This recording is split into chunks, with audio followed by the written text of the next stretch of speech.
L'un est procureur, l'autre est ancien pasteur. À eux deux, ils cumulent près d'une trentaine d'ouvrages, dont un commun écrit à quatre mains et qui a pour titre Ultimatum.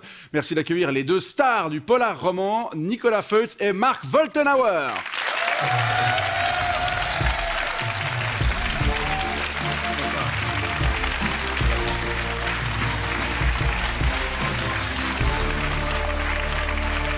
Bonsoir messieurs, merci d'avoir accepté notre invitation. Comment ça va? Très bien, Pour l'instant. Vous avez l'habitude d'être ensemble sur des plateaux, derrière des micros, non? Oui, effectivement, la plupart du temps, on a des bouquins devant nous et un stylo, mais ça arrive aussi à la télévision. Avant de vous rencontrer dans le petit milieu du polar roman, vous lisiez mutuellement. Qu'est-ce qui vous plaisait rapidement dans la prose de l'autre? Je crois qu'on était dans le même registre, c'est-à-dire le polar thriller. Ouais. Et... Mais qu'est-ce qui vous plaisait? Dans les mêmes horreurs. Oui, alors ça c'est sûr. Mais qu'est-ce que vous a dit? Ah, mais en fait, j'aurais envie de le rencontrer, ce type. En fait, il y a un truc, c'est que quand mon premier livre est sorti, Nicolas sortait un livre aussi qui s'appelait Les Bouches. Ouais. Et on en a réalisé à ce moment-là qu'on avait utilisé exactement la même méthode pour tuer les victimes. Vous vous êtes dit, le salaud, il m'a piqué mon idée. Exactement, sauf qu'on ne se connaissait pas. Et puis c'était un gars qui énucléait ses victimes, etc. Un truc très sympa. Ouais. Et puis on a imaginé exactement la même chose dans deux livres qui sont sortis le même jour. Alors au-delà des mêmes idées de scénario, qu'est-ce que vous avez en commun en tant qu'auteur? On a à peu près le même âge. Presque. T'es plus vieux que moi? Non, t'as l'air plus vieux que moi. Ça, c'est dans la vraie vie. Vous avez peut-être en dehors des livres, dans la vraie vie, vous avez les mêmes goûts Pas tout à fait, non, on est complémentaires, je pense. Ouais, c'est juste. Ouais. On a un peu les mêmes goûts cinématographiques. Absolument. Ah, ça, en matière de polar. On a les mêmes références, on a le même âge. Donc... Mais des fois, vous consommez d'autres choses que les polars ou les histoires comme ça ou... Non, c'est notre quotidien. Okay, très bien. C'est peut-être tout ça qui donne envie de travailler ensemble. Et on va parler de votre première expérience d'écriture à quatre mains, sortie en début d'année. Mais votre actualité chaude, c'est pour vous, Nicolas, une histoire qui commence avec un corps de jeune femme retrouvé dans un sale état sur une piste à Nanda. Un meurtre qui se trouve être lié au drame de l'ordre du Temple solaire. Alors c'est à peu près ça, effectivement, c'est une victime qu'on retrouve dans une avalanche qui est démembrée, donc c'est pas dû à l'avalanche, c'est dû au déclenchement d'un gazex. Je tiens à préciser d'entrée que c'est pas moi qui ai eu l'idée, c'est ma fille. Quel âge est là, votre fille? 23 ans. Ah, okay, elle bosse dans les remontées mécaniques de Nanda, et donc elle m'a dit « Papa, tu pourrais mettre un corps sous un gazex ». J'ai fait. Et c'est le point de départ. Et vous, Marc, c'est un guide à travers l'Europe des polars, écrit avec votre compagnon Benjamin Amiguet, qui est d'ailleurs présent ici ce soir, qui propose 22 itinéraires entre rues mal éclairées, fjords glaciaux et pubs glauques. Messieurs, vous êtes sûrs que ça va dans la vie? Alors, elle vient d'où cette passion du sang? En tout cas, ce qui est très pratique, c'est que vu qu'on met toutes les horreurs qu'on a dans nos têtes, dans nos livres, la nuit, on dort extrêmement bien. Ok, d'accord, c'est un peu catastrophique. On n'a pas besoin d'aller voir de psy. Oui, c'est vrai. Non, mais... On est peut-être dans le déni. Hein. Peut-être. Ouais. On va continuer à parler de votre travail, mais d'abord votre portrait signé Aurel Cutat.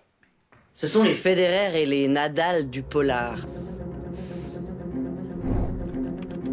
Mais ça rentre pas dans la barre. Deux coqs dans le polar roman. Tout prédisait qu'ils se détesteraient, qu'ils se tireraient dans les genoux pour être en top des ventes de Payot. Mais non, les deux auteurs s'aiment d'une amitié pure. Une bromance qui dépasse tout cette année puisqu'ils ont décidé d'écrire à quatre mains, unis par la mort de leur personnage. C'est beau, c'est gore, c'est Ultimatum. Un polar avec des crimes, du cul, des crimes de cul, un palais fédéral et des terroristes islamistes. Le plus vieux, Nicolas Feutz, était juge d'instruction quand il était jeune à Neuchâtel avant de devenir procureur. Il adore les tribunaux, mais pas au point de faire des heures sup. Le soir, avec une binge, il écrit 40 textes publiés en 15 ans. Là, il vient de sortir La secte, une plongée légère dans l'ordre du Temple solaire. Un vernissage récemment où tout le monde s'est envoyé sur Sirius en bouffant ses petits biscuits. Oui, parce que Nicolas Feutz, c'est un marrant. Et c'est même un gentil.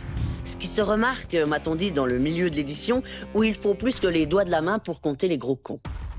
Marc Woltenhauer, lui, est un peu suédois, allemand, genevois et maintenant vaudois. Il aurait bien voulu être footballeur, pasteur ou écrivain voyageur. Alors il étudie la théologie. Et il lui en faut pas mal de la foi pour devenir manager dans les secteurs de la banque et de la pharma. Andrea Sauer, c'est son personnage fétiche, son double, son flic de polar, qui pourrait être sorti d'une série allemande des années 2000. Nicolas Feutz aime la bière, Mark Woltenhauer aime le cigare. Mais ils sont quand même devenus amis, ils ont en commun l'amour du sang et la faculté à vendre des livres sans se la péter. Dis donc vous deux, quand on vous dit que le polar, c'est de la sous-littérature, entre Julie Lescaut et les romans de gare, est-ce que vous avez parfois des envies de meurtre? Messieurs, je vous présente Yves Beck, auteur roman tout comme vous, qui a lu Ultimatum. Absolument. Monsieur Beck, est-ce que vous pouvez nous en faire un petit résumé? Volontiers. Nous découvrons une Suisse qui se fissure sous le vernis impeccable de sa neutralité. Imaginez un procès, pas n'importe lequel, celui d'un haut gradé de l'armée suisse accusé de viol. Toute la Confédération retient son souffle. Les journaux halètent, les juristes s'échauffent, les consciences se divisent. Et soudain, paf! La plaignante meurt, assassinée la veille du procès. Le pays s'effondre dans une stupeur glacée. Et soudain, repaf! Aïe, aïe, aïe. Des terroristes menacent la Confédération et exigent la libération d'un émir de l'État islamique. Le temps s'affole, les montres se dérèglent.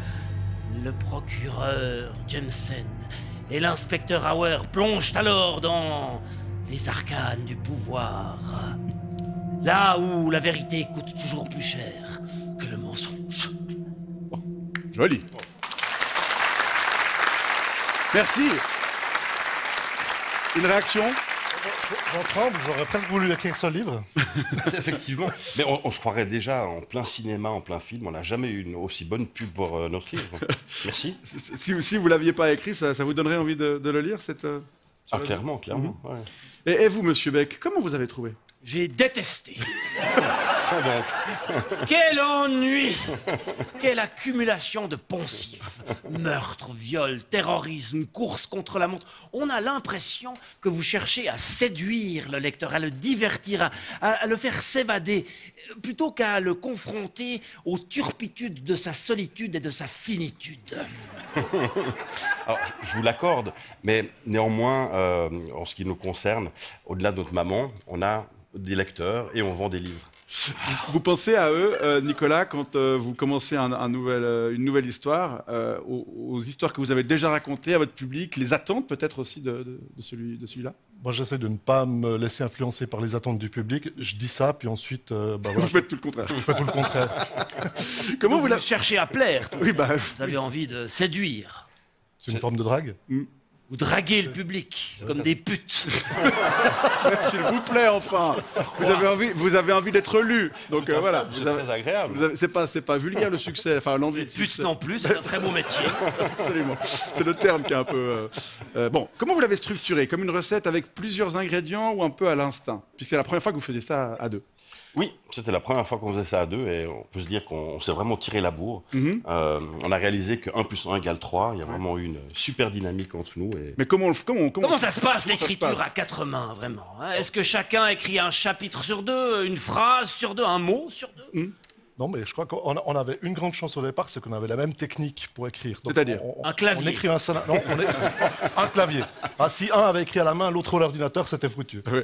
Et puis, si un avait écrit à l'instinct et l'autre préparait le livre avec un scénario, c'était fichu aussi. Ou alors les horaires. Est-ce qu'il y en a un qui écrit que très tôt le matin, un qui bosse la nuit? Alors, il s'est adapté à moi. Ah, c'est vrai? Moi, j'écrivais toujours très tôt le matin. Ouais. Toi, pas? Moi, je me suis exilé dans un autre pays pour avoir le décalage horaire. Ah, c'est ça. Pour pouvoir boire des binges. Est-ce que vous écriviez côte à côte? Est-ce que vous envoyiez des phrases? Du coup, lorsque vous receviez celle de l'autre, vous disiez parfois « Ah, c'est nul !» Racontez-nous. On s'est jamais engueulé, je crois qu'on peut le dire. Non, jamais. C'est pas un argument commercial. C'est pas vrai, c'est pas possible. Non, de temps en temps. Non, vraiment. Okay. Non, c'est une union parfaite pour l'instant. À aucun moment tu te dis... ce mot-là, il est pas terrible. Cette idée, c'est pas qu'elle est forcément nulle, mais c'est genre, je suis pas tout à fait d'accord. La meilleure est la mienne. Alors, on peut dire, les idées, on les a partagées côte à côte, lors d'une tournée de dédicace. C'est preuve qu'on dédicace pas, donc on avait des temps libres. Et puis après, l'écriture, ça s'est passé toi chez toi, moi chez moi. On s'envoyait les chapitres. Ping-pong comme ça. Et chacun un chapitre ping-pong. ou vous écrivez un chapitre, vous vous inspirez du chapitre proposé par l'autre et vous faites un mix and match? Non, parce qu'on avait une répartition très aléatoire des chapitres. Ouais, je crois savoir que vous avez en fait d'abord discuté beaucoup de sûr. la structure, faire une sorte de séquencier de l'histoire, et une fois que les séquences existent, ils se transforment en chapitres, et puis après vous voulez On se les a répartis, et puis en fait, on aurait pu le faire de manière logique, mais on a plutôt choisi de le faire en fonction de nos affinités, en disant tiens, ce chapitre-là, j'ai vraiment envie de l'écrire, ça, Ok, je pense que vas-y, c'est un je chapitre t'en fait prie. pour toi. Ouais. Puis à la fin, il y en avait quelques-uns que ni lui ni moi voulions écrire, on les a tirés au sort. Ah ouais, bah voilà. ChatGPT qui les a fait. Est-ce qu'il y en a un des deux qui fait plus de fautes d'orthographe que l'autre? Sans doute. Qui? Lequel? On se dénonce pas. Non. Sans doute. Non, Comment on écrivez-vous dira rien. sans doute? Vous voulez pas nous dire? Non, mais alors peut-être une anecdote qui était assez amusante, c'était de voir comment l'autre avait rédigé le chapitre qu'on avait prévu, selon le scénario, et surtout intégrer les dialogues. Forcément, comme Marc mettait des mots dans la bouche du procureur Williamson et que je mettais des mots dans la bouche de l'inspecteur Howard, Ouais. des fois on s'appelait et on disait oui. Jamais il dirait ça. Alors, le fond, oui, mais la forme, non. D'accord, donc pas de dispute sur un Alors, personnage. si, une fois sur la marque du cigare, parce qu'il a écrit un chapitre Ah ouais? où Yemson et Auer fument un super Havane Ouais. sur la terrasse à Grillon. Ouais. Et puis je lui ai quand même dit, est-ce que je peux changer de marque de cigare? Parce que pas bon, ça plaisait pas à Andreas. D'accord, très bien. Vous aviez des questions sur les droits, non, monsieur, Oui, ce monsieur roman Beck est décrit comme, je crois, un succès de librairie. Ça signifie combien d'exemplaires? Juste pour me faire envie. Juste pour vous faire envie. Vous êtes sûr que vous voulez le savoir? Bon, allez. Ouais. On est bientôt à 20 000. 20 000. Et donc pour les droits, c'est 50-50. Absolument. Ça va faire un paquet de fric. Ça vous fait rêver, vous? Ou monsieur Feutz, est-ce que vous gagnez plus d'argent en écrivant ou en condamnant des pauvres types? Si j'avais pu condamner Sarkozy, j'aurais gagné plein de fric. Je crois pas que c'est comme une commission. Mais c'est pas au mérite, de la grandeur du poisson. Non. Disons que j'aspire, c'est pas un secret, j'aspire maintenant à essayer de vivre de mes livres. Comme mais- c'est votre cas, Marc. Voilà, comme c'est le cas de Marc depuis quelques années. Ouais. Et puis, Je crois que Marc vit un petit peu moins dans le luxe que vous, vu qu'il n'a pas des gens à condamner à côté. Non, c'était en effet. Vous êtes un ancien pasteur, vous avez travaillé aussi dans le monde bancaire. Est-ce que ça vous aide à comprendre les criminels ou Alors pardonnez. ou alors pardonner leurs péchés? Alors, pour l'instant, Rapidement. c'est assez marrant parce que le monde bancaire, le monde pharmaceutique, pour l'instant, je ne l'ai pas du tout utilisé dans mes livres. Ouais. Mais la téléologie, oui. J'ai commencé par un meurtre dans un temple à Grillon. À Grillon, très belle région. C'était une sorte de vengeance sur mes études. Et passé, Ok, vous êtes un peu. Sans doute que le monde bancaire et pharmaceutique ne sont pas des terreaux fertiles pour des actions illégales. alors, si, forcément, il y en a plein, mais Ah bon c'est pas très amusant. Il n'y a pas beaucoup de sang en général Ouais. dans les la- affaires criminelles bancaires. Donc, la je me suis criminalité tourné en vers col autre chose. blanc. Ouais. Exactement. Nicolas Feutz et Marc Woltenhauer, on vous propose maintenant de répondre à quelques questions de téléspectateurs. Ils les ont laissées pour vous sur notre répondeur.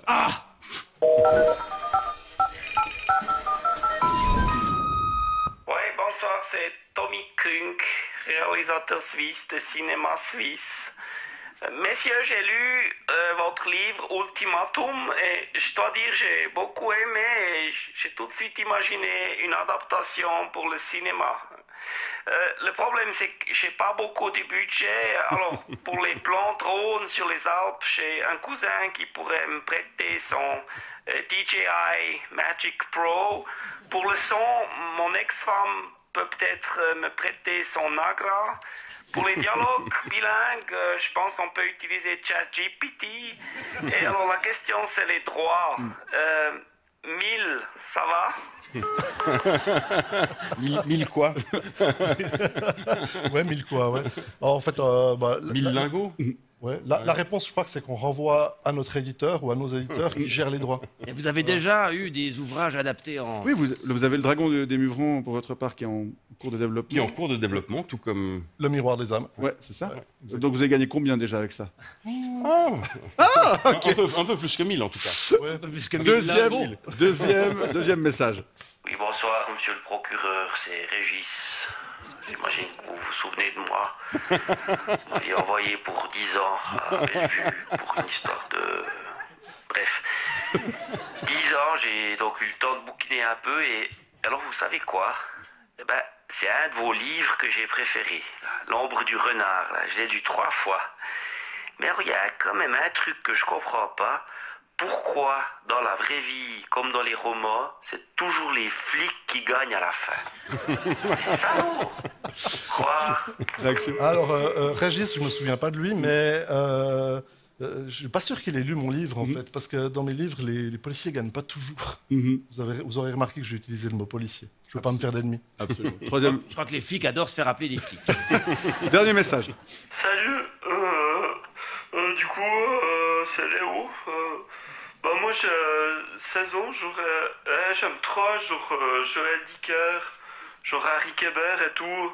C'est trop bien écrit, il y a du mystère, de l'amour, des Américains, tout quoi. Et, genre dans les vôtres, il paraît que il y a pas de plage, ça se passe dans des bleds genre grillons. Et du coup, je voulais vous demander, mais pourquoi je devrais les lire en fait? Rapidement. Alors pourquoi lire à Grillon? C'est le plus beau village de Suisse.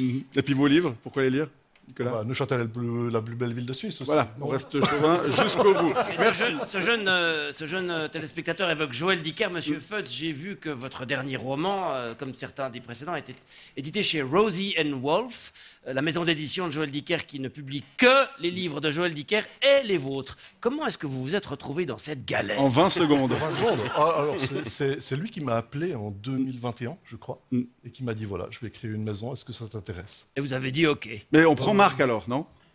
Alors, ouais. On y travaille. On y travaille. Merci beaucoup. C'est la fin de cette séquence répondeur. Déjà, le moment de vous laisser. Merci beaucoup. Merci. Bonne continuation. Merci à vous, Monsieur Beck. C'était un plaisir. À tout bientôt. Voilà.